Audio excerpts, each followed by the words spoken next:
Good morning, everyone. Okay, this is Lazaro RAC vlog from Talang, Candaba, Pampanga. Okay, meron po tayo ditong valued customer, dalawa sila. Okay, meron po tayo ditong isang taga Palit, Pampanga, and then isang taga Candaba, Pampanga. Okay, bahay pare, Candaba, Pampanga. Okay guys, ito pong isang refrigerator na to, ang tatak nito is Condura. Okay? Inverter. No frost. Okay? Ayaw lumamig. Bakit kaya? Okay? So guys, this time ay nakita na natin ang maliwanag na bahagi ng kanyang problema. Okay? Kung bakit ayaw niyang lumamig. Umaandar ang compressor, umaandar ang fan motor, umaandar po lahat. Okay? So ayaw lang talaga niya lumamig. So yung kanya naging problema guys, kung makikita ninyo, ipapakita ko po sa inyo ito guys, tingnan nyo. Okay? Umaandar po siya ngayon. So binaklas ko guys itong kanyang chiller, no? Yung kanyang drain chiller. Okay? So nakita ko yung kanyang tubo, close up po. Nakita ko yung tubo niya, kinain ng kalawang. So, dahil umaandar siya ngayon, pinaandar ko, makikita niyo yung singaw niya. Ayan, oh.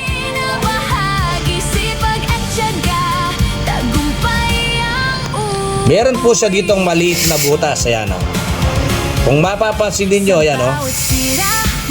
Sumisingaw po siya. So, ito po ang naging dahilan, no? Kung bakit nawalan po ito ng lamig. So yung kanyang refrigerant ay naubos dahil nagkaroon po siya ng leaking dito sa kanyang drain chiller. Okay? So ang gagawin natin dito guys, alisin po natin yung kanyang sumisigaw. Okay? So dito naman po sa kabila, meron po tayo dito isang chest type freezer. Ito pong chest type freezer na to ay hindi rin lumalamig. Okay? Ang naging problema po nito guys, yung kanyang electronic boards, yung inverter board niya na nasira. Okay? So, yung kanyang ayaw po kasing umandar nito. Ayaw umandar ng kanyang kompresor. So, minabuti kong i-troubleshoot. So dahil meron po kami mga parts dito, so marami po kami pwedeng isalpak na pyesa. So meron siyang sa kabutihan pala, meron po siyang nakamukha, no? Ito po yung kanyang dating pyesa. So ngayon ay napalitan na po namin. Ayun na po, maandar na siya ngayon. So nagbara po ang kanyang filter, kaya nasira yung kanyang board, no? So nagwersa, hindi na kailangan nangyayari. Umaandar siya 24 hours, hindi nabunod, so nagdamay, no? Barado po yung filter niya. Kapag po nagbara yung filter, mawawala yung lamig, and then hinito yung compressor natin. So ganyan po ang ating mga compressor ng chest type o refrigerator inverter, no? So konting bara, konting moisture or dumi na magbabarado sa kanyang capillary or filter, magsi-shut down po ang ating compressor. Okay? So yun guys, dahil tinanggal ko yung filter niya at pinaandar ko siya, and then 10 blinkers yung kanyang board. So hinanapan ko siya ng kamukha. Pagka-kabit nito, umandar na po siya. So meaning, nasira din po yung kanyang inverter board. So, okay na po siya ngayon, umaandar na. So, nai-recharging na rin po namin. Okay? Makikita nyo, meron siyang charging line dito. At syempre, at the same time, yung kanyang filter, tinanggal natin, pinalitan natin ng brand new para na sa ganon, mawala po yung kanyang dumi. Okay? So para magdire-diretso po yung circulate ng ating refrigerant. Okay? So tingnan natin ngayon kung ito po kanyang freezer ay malamig na. Okay? So yun, nag-yelo na po ito guys. Nag-yelo na po siya pero medyo hindi po maganda yung amoy niya kasi hindi pa namin nalilinis, no? So talagang medyo mabaho siya. Okay guys, abangan nyo ang aming mga susunod na video sa aming pagkatapos dito sa isang refrigerator Tudor Condura Inverter. Okay? Ayun guys. Okay guys, nandito na po tayo sa part na tatanggalin na po natin yung kanyang nabulok na kinalawang na tubo para maibalik na po natin sa dating kondisyon ng kanyang lamig, no? So, ang gagawin po natin dahil balot po ito ng close up po siya. Dahil balot po ito ng pintura, kung makikita nyo, gamit ko itong butane torch, butane gas. Susunugin muna natin itong mga pintura na to para madaling linisin ng tubo para pag naghilang tayo ay madaling kumapit ang ating paghilang, no?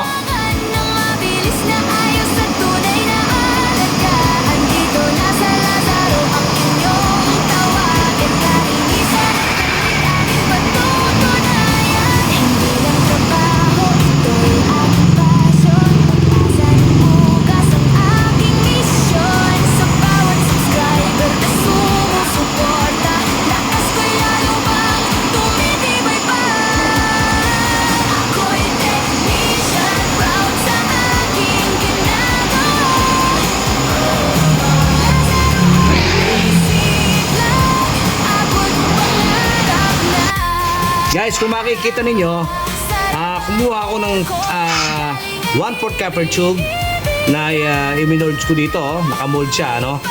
So ngayon, puputol ako dito and then puputulin ko sa banda na to. So ito ang ikakabit natin, susuot natin doon. Para hindi na po tayo magbaklas, no? So yun lang po ang mahina niya, kaya ito lang po papalitan natin.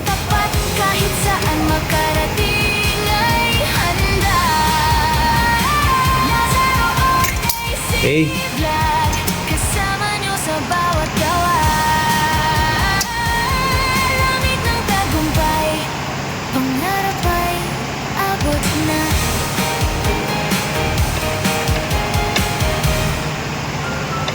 Lazaro Services. Okay. So putol na po siya. Ito na po ang susuot natin ngayon dito, no? Para po maidugtong na po natin, okay? Tuwal sa kamay. Kurang yan, no? Yan, okay? So dahil masikip po siya, okay? Oh, itong isa pumasok na. Okay. Itong pong isa ay meron po tayo dito nga pang bilog, ano? Para malaki natin ng konti. Konti lang naman. So yun, pumasok na siya. Okay. O yan, ganyan lang kasimple guys. Napalitan na po natin ngayon. Wala na po yung pinutol nating may kalawang, no? Ito po yung may kalawang niya. Makita niyo, bulok na bulok na. So dahil buo pa naman po ito, hindi naman po siya bulok. Wala pa namang kalawang ito. So pinutol na lang natin dito. Pwede naman po natin ganyan na lang gawin natin para maibalik natin sa dati. Okay? Abangan nyo guys ulit ang mga susunod na video. So dahil maghihinang na po tayo, bakal at saka tanso. Ito po bakal, ito po ay tanso, no? So hindi po yan magdidikit kapag hindi natin sa ginamitan ng flux, no? Ito po yung tinatawag na Harris flux, no? Pang tanso ito at saka bakal, no? Okay, lalagyan po natin dito yan ng tanso. Okay, ay ng tanso. Ng flux, no? Yan. Para mas makapit po siya, no? Okay.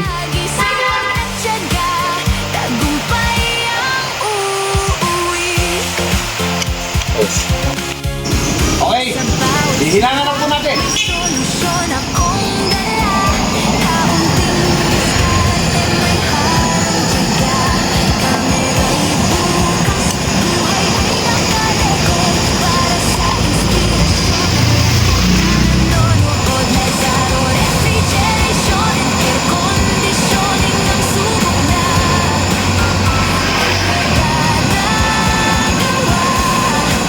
Hindi ka mag-aalala.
guys, no?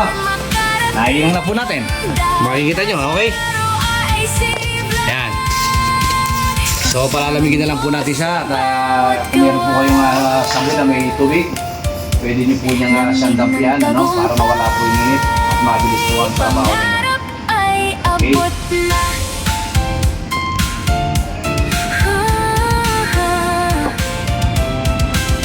So, ibabalik na po natin ngayon yung kanyang chiller, no?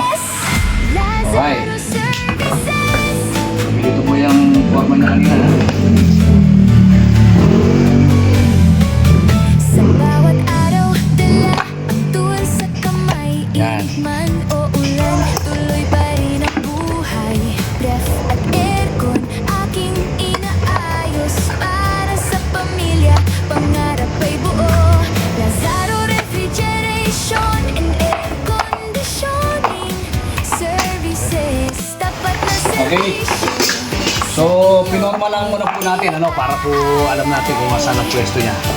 Hindi muna po natin ikakabit ito dahil maghihinang pa po tayo ng charging line, no? So, ito po yung tinatawag na access valve, no? Every time na mag-ano po tayo, close up po siya. Every time na hihinang po tayo, tatanggalin muna natin yung kanyang pinakapito sa loob. Kasi may goma yan, eh. Yung goma na yan, masusunog kapag hindi natin tinanggal. So, meron po tayo ditong capillary tube, no? Ito po yung tamang procedure, no? Kapag po tayo ay nag-recharging na refrigerator, ang ating pong gagamitin ay capillary and then access valve. Bakit capillary? Ang capillary po ay kinokontrol niya, no? Yung ating pagpasok, yung pagpasok ng kanyang preyon para hindi po magpasira ito, para po hindi po masira itong ating kompresor, no? Ito pong ating capillary na to, yan. Kapag pinadaan po natin dyan yung kanyang preyon, no? So, kinokontrol niya po yung preyon niya papasok sa makina para hindi po mabigla. Para po hindi po mabigla yung ating preyon pagpasok sa loob, no? Ang trabaho po kasi ng capillary sa long length of small diameter tubing which control or regulate the flow refrigerant. Okay? So ngayon, dahil ito ang gagamitin natin para dito, yan. Ilalagay po natin yan dito sa capillary, sa kanyang charging line, no? So 1 inch, no? 1 inch. Ibabaw po natin ng 1 inch yan. Okay? And then pipigayin po natin yan ng plier, no? Para po sumikip yung kanyang butas, no? So ayan guys, no? So itong access valve na to guys, itong access valve, ilalagay natin dito sa may dulo capillary, dito sa dulo. Yan. 1 inch ang baon ulit. Okay? Pipigayin ulit natin siya ng plier. Okay? And then hihinangan po natin yan. So yan po magiging charging line niya guys, no? Yan, para hindi po mapapuwersa yung pagpasok ng ating freon, refrigerant, papasok sa compressor. So maiiwasan po natin magkaroon ng defective, no? Yung ating compressor. So ito po ay dahan-dahang papasok sa loob, hindi po mabibigla yung compressor natin, no? So ito po ang aming procedure kung paano kami mag-recharge. So kanya-kanya po ng ano yan ng diskarte, no? So respect na lang po sa mga mukha kong technician, respect na lang po, no? Pero kami po talaga, ganito po kami mag-recharging dahil ito po yung tinatawag na capillary para hindi kung magpapasok po tayo ng refrigerant sa loob ay hindi po mabibigla. Okay? Ang ating kompresor. So simulan na po natin ngayon guys ang paghihinang, no?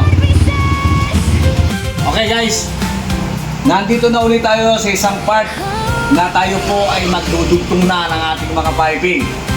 So meron po ditong ginawa na nag-switch na gano'n po ako, switching pants, no? Meron po akong ito, switching pants ang gamit ko dito natin nilagay yan. Magkabila po yan guys, ayan, kabila.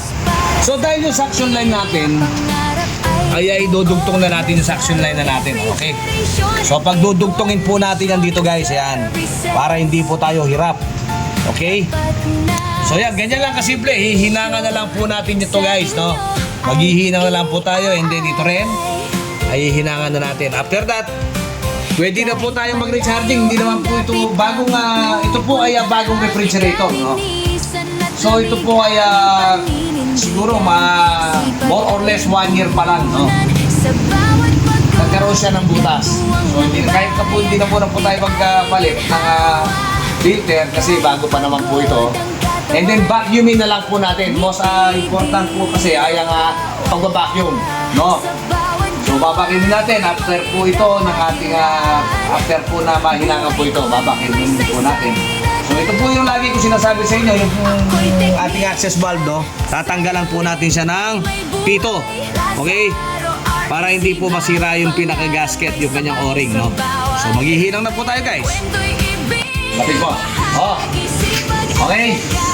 So kung makikita nyo, guys, tayo po ay magdudugtong na, hihinangan na po natin, no? Make sure na gagamit po tayo ng panangga ng apoy para hindi po tayo makasunog sa likuran, no? Sa may part na to, no? So ito po, inahinangan ko na, no? Yung ating charging line, nakahinang na po yan. So hindi ko na naipakita sa video, no? So ito po ang ating hinangan ngayon.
Dahil nahinangan na po natin, no?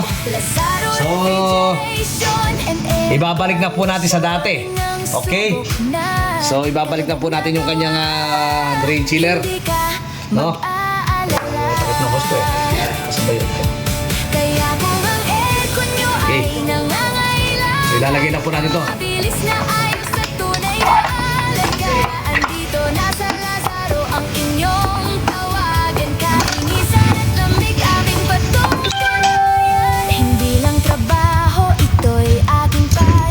Pag-asa ng bukas ang aking misyon. Sa bawat subscriber na sumusuporta, lakas ko'y layo bang tumitibay pa.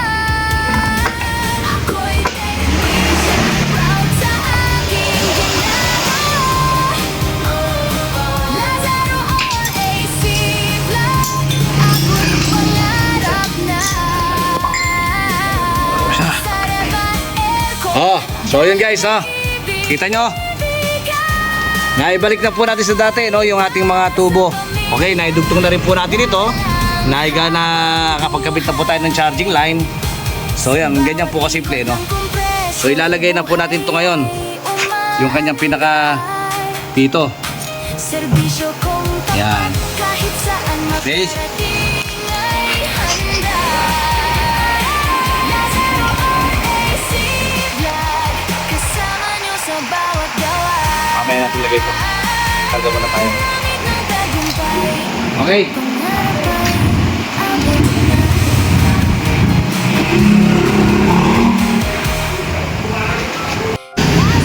Guys, nandito na po tayo sa part na magbabacuum na po tayo, no? Gamit po natin ang improvised vacuum pump. Okay? Siyempre, gamit natin itong ating gauge manifold, no? Okay, yung isang ating gauge manifold dito sa green. Okay? Ref at aircon ang inaayos para sa pamilya. Pangarap ay buo. Lazaro Refrigeration and Air Conditioning Services. Tapat na serbisyo sa Siyempre, ay iaayos. yung ating blue hose, yung sa gitna, lalagyan natin dito sa suction line ng ating improvised vacuum pump. Okay? Right. So dahil nakakabit na siya, so ito rin, wala ito sa high side ko, no? So nakakabit na po siya, no? I-open natin ito ngayon, pag habang nagbabacuum tayo, i-open natin yan. Okay? And then isasaksak natin ngayon itong ating vacuum, no? Saksak na natin. Okay?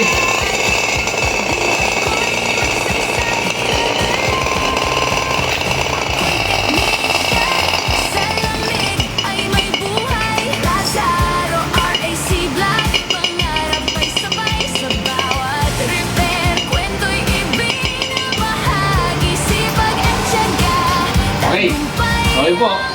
Maingay po yung vacuum pump natin dahil yung ating yung clip, yung pinaka-terminal yung ating compressor na po.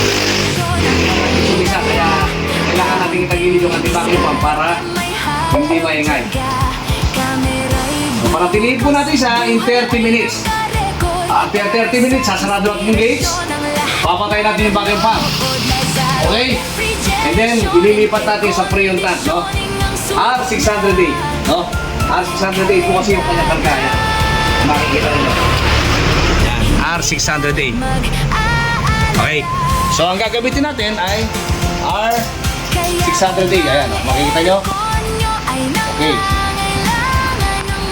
So, after 30 minutes, babalikan natin yan para na sa ganon ay atin nang i-recharge. Okay? Guys, dahil umabot na po tayo ng 25 minutes, so pwede na to dahil maliit lang naman po yung kanyang evaporator, no? So, isasarado na po natin itong gauge, oh. Okay, close up po. Okay. And then, pupunutin na po natin yung ating, i-unplug na po natin yung ating improvised vacuum pump. Sasara nyo muna bago po natin i-unplug. And then, tatanggalin po natin dito yung kanyang hose, no? Okay. Ililipat na po natin ngayon yung kanyang hose dito sa ating freon tank, no? So guys, kung mapapansin niyo, no? Kung mapapansin niyo po, kung mapapansin niyo po guys, yung ating gauge manifold ay hindi po ito pang inverter, no? So meron po tayong technique dito, ituturo ko sa inyo ang technique nito, ano? Kasi hindi po natin ito masusuka dahil hindi po ito pang inverter. So paano natin maisasakto ang karga nito? Panoorin nyo guys. No? Basta ilalagay po natin dito yan. Okay? Yan. Okay. So nakalagay na. Sarado to ha, nakasara yan. Nakalagay na po yung ating hose sa freon tank. Paano po natin ito maisasakto? Okay? O orasan po natin sa ngayon. 30 seconds. And then after 30 seconds, sasarado po natin to. Lahat ng mga natira sa hose, hayaan natin siyang pumasok. And then, isara po natin yung ating charging line. Okay? Oh, dahil nakaset na po tayo, nandito na po yung ating isang hose sa ating charging line, and then yung ating nasa gitnang hose ay nandito na po sa ano. Bubuksan ko na po ito guys, no? Ayan, nakabukas na yan. And then, para po yung kanyang liquid refrigerant ay pumasok, higa po natin. Dahil ito po ay puno naman. Okay? So kung mapapansin nyo, meron po tayong stopwatch dito. Okay? Yung pong stopwatch na yan, bibilang po tayo ng 30 seconds and then sasarado natin yung gauge. Ay, itong tangke. Kapag naka 30 seconds po tayo, isasarado na po natin ito. Okay, pag sara nito, hayaan po natin nakabukas yung gauge manifold natin, hayaan natin maubos yung preno sa hose. And then after nun, kapag naubos na, isasara na po natin and then isasara na po natin yung kanyang charging line. Okay, start po tayo. O, nakabukas na po ito. Bubuksan ko na. Okay, nakabukas na. Yan, bukas. So, bubuksan ko na to. Okay? Pindutin mo na. Pagka binuksan ko ito, pindutin mo ha. Okay, 1, 2, 3. So, yan. Bibilang po tayo dito ng 30 seconds. Okay?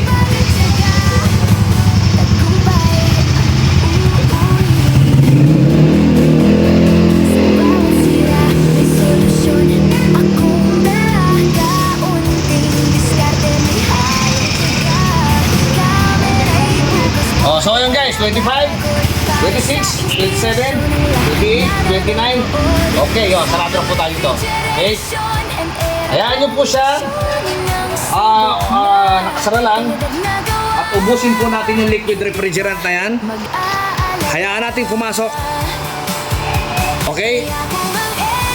Yun po ang saktong karga niya ng ating inverter refrigerator. No? So kapag freezer, 50 seconds. Kapag no frost, 30 seconds. Okay? So ganyan lang po ang gagawin natin kung wala po tayong pagbili ng pang-inverter na gauge manifold. Okay? So yun, meron pa. So kailangan maubos yung ating nasa hose, no?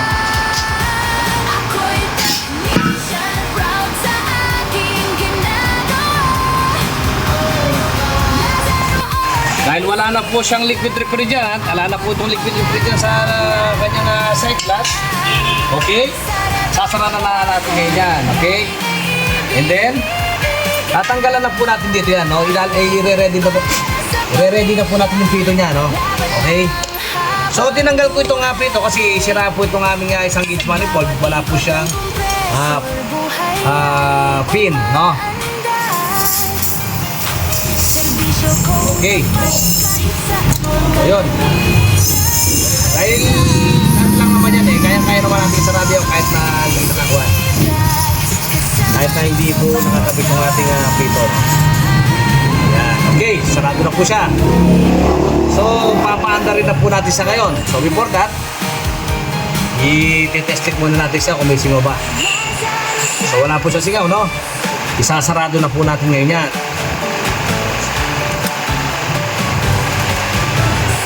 Okay. So, pa-plug na po natin, no? Testing muna tayo.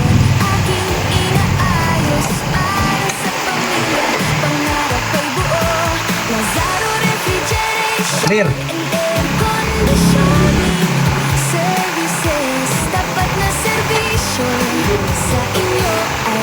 Okay.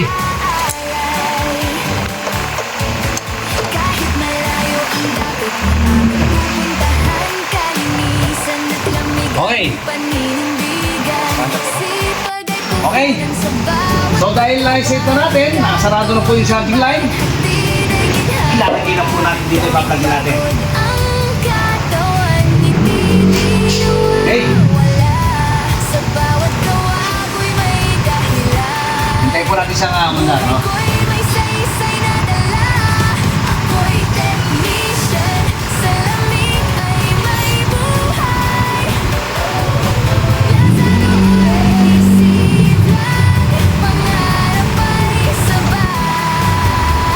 So yun, okay na.